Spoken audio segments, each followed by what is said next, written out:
Alien Isolation. One of the few games I was looking forward to this year. You know, probably the only one actually released, going to be out this year that I was looking forward to. Now, Alien Isolation is unique because though Sega has worked other Alien games, this is the first one to really go on the first movie. So it's about Alien, the mythos established there, and a little bit from the second film. It picks up 15 years after the original movie. You play Amanda Ripley, searching for her mother, Ellen Ripley.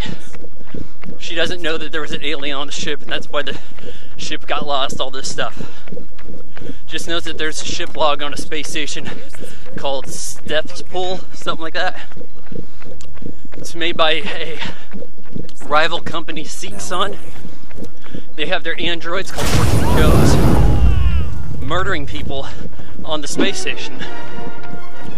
The Working Joes have kind of gone haywire as they have an alien outbreak. And it's a stealth game. This is not action. There are shooting mechanics to it. It is in first person, but it's stealth survival horror. The alien cannot be killed, like in the traditional sense of the story. You confront it with flamethrower. That lets you feel a little bit of badassdom. As you're all of a sudden you got the flamethrower, you're pretty much not gonna die instantly. But any other time you confront it, it's a one-hit kill, is one way to look at it. Instant death. So they could very well call this Alien Crouch Walk, because that's the biggest tip I can give you. You crouch, you're going to have a lot less alien to deal with. But you're not just dealing with the alien. Those Working Joe androids from Seegson, they will lay into you any chance they get. I'm not sure exactly why, but because the first movie had a killer android, all androids are bad here. Okay, well there is one that isn't so bad, but never mind. Voice acting's okay. Faces and everything in the cutscene look alright, but sometimes voices don't match the lips out in the world. You'll be talking to a guy who's behind a pane of glass and his mouth isn't even moving. It's like, buddy, I can see you. But the story is a little lacking because, and not spoilers at all, because hell, you're playing this game because of the license and you've seen and loved the first movie. Ripley encountered an alien and that led to the destruction of the Nostromo. Shocking. When Amanda finds this out, it's like a big emotional scene, like this big reveal that everybody already knew. And that, you can't get any points for telling a story where the big surprises are already known. Even though I know what the alien looks like and I know what it's capable of, every time it jumps on the scene, it is truly frightening. Not necessarily a jump scare, but thematically, the tones there in the music, they have people who played instruments in the original movie score. It sounds very similar. The atmosphere is built up so incredibly well, thoroughly researched. Everything looks like it's from a future envisioned in the 1970s. Hell, you have a first generation iPad with giant keys on it. It's a good game. The core of it. Sneaking around, when it works, everything's fine. Gotta come down on it for one particular glitch. Now, I only played on hard mode, so I don't know if this is any different anywhere else, but I had a tough time figuring out where I was supposed to go next. There's a lot of points where there's backtracking, and I just had no idea where the game wanted me to head. You spend a lot of time flipping on switches and generators, and somehow Amanda Ripley's the only one who can do this. Now, she's no licensed professional, so it doesn't make any sense in that context. That's up to her. As I'm backing up, I can't figure out where I'm supposed to go. At one point, I end up going to the exit prematurely before I get to a little cutscene that develops the story and says, oh, you should have gone there anyways. Game got confused, achievement popped up. Now, from that point forward, and this was late in the game, like last quarter of the game, when I would exit a level, I would be put at the beginning of the level again. But with all the objectives achieved, I just have to sneak my way further up.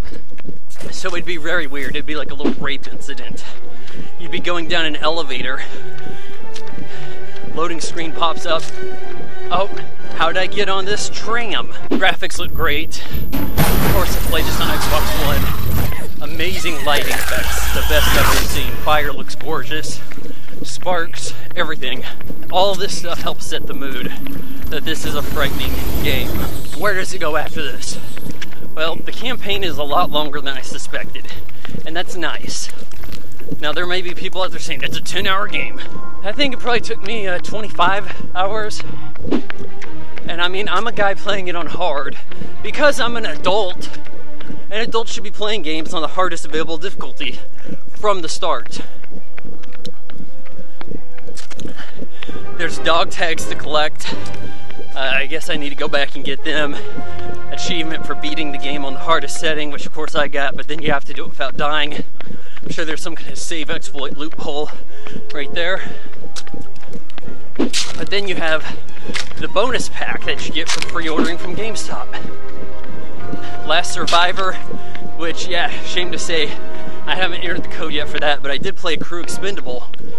These are missions where you play as the original characters from the first movie. And yeah, some of them do have their voice there. Notably, I heard brand new lines from Sigourney Weaver. It's good to have her on board. Whoever the hell it was that played Captain Dallas, heard new stuff from him, new logs.